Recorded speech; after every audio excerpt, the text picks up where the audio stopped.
थी। अचानक उसने कुछ ऊंची आवाजें सुनी। लोमड़ी डर गई।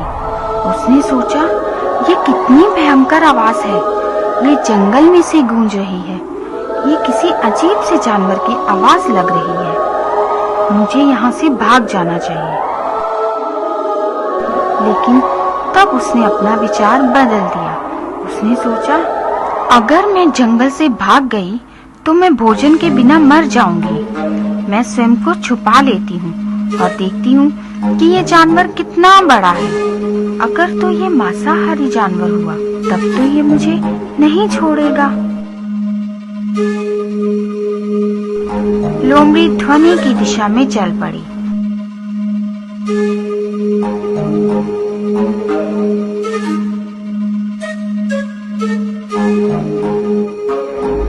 और उसने एक पेड़ के नीचे एक बड़ा ढोल देखा। जैसे ही पेड़ की शाखाएं इससे टकराती, ये ऊंची ध्वनि पैदा करता। वह ढोल शायद किसी लड़ाई के बाद सैनिक वही भूल गए होंगे। लोमड़ी पेड़ के पीछे छिपकर ये सब देख रही थी। उसने सोचा, यहाँ रहना ठीक नहीं। अगर इस विशाल जानवर ने मुझे देख लिया तो यह मुझे अपने भोजन के लिए मार डालेगा। अब मुझे ये जंगल छोड़कर चले ही जाना चाहिए। लोमड़ी ने दोबारा सोचा, ये जंगल तो मेरा घर है। मैं अपना घर क्यों छोड़ूं? मेरी माँ हमेशा कहती थी कि डर में कभी भी शीघ्र निर्णय मत लो। मुझे इसके पास जाना चाहिए और इसे पास से देखना चाहिए। लोमड़ी ढोल के पास गई। उसने स्वयं से कहा, जैसे ही ये जानवर मुझ पर हमला करेगा मैं यहाँ से भाग जाऊंगी। लेकिन जानवर ने कुछ भी ऐसा नहीं किया। लोमड़ी इसके और पास गई, लेकिन जानवर ने कोई प्रतिक्रिया नहीं की। अब लोमड़ी ने सोचा, मुझे इसे छूना चाहिए। उसने अपने पंजे उठाए और ढोल पर चोट की। ध्वनि पैदा हुई और सारा जंगल इस ध्वनि से गूंज उठा। लोमड़ी पीछे को हट गई। ये दोबारा इसके नजदीक गई। अब ये डरी हुई थी। उसने सोचा, ये जानवर कितना बड़ा है। इसकी चमड़ी कितनी सख्त है। ये बहुत ही गुद्देदार होगा। लोमड़ी के मुंह में पानी आ गया। लोमड़ी इसके ऊपर चढ़ गई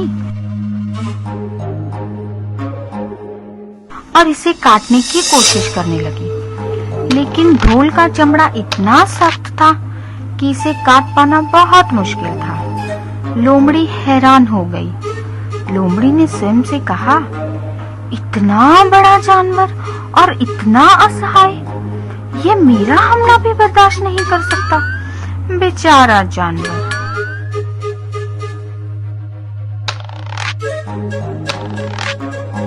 लोमड़ी ने इसे काटने की बहुत कोशिश की।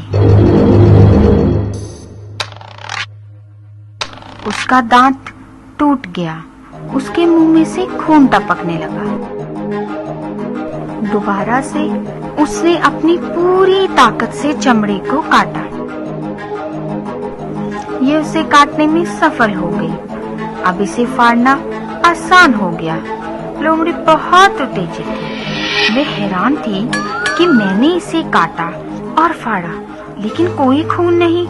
लोमड़ी ढोल के अंदर चली गई। ये खाली था। लोमड़ी ये देखकर निराश हो गई।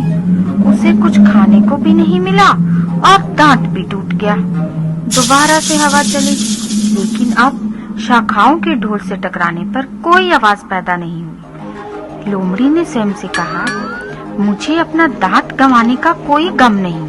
मैं खुश हूँ कि मैंने अपना डर गंवा दिया। मैंने उस बड़े जानवर को मार दिया। लोमड़ी अपने आप पर घमंड महसूस कर रही थी। वह अपना ऊंचा सिर उठाकर दोबारा से भोजन की तलाश में घूमने लगी।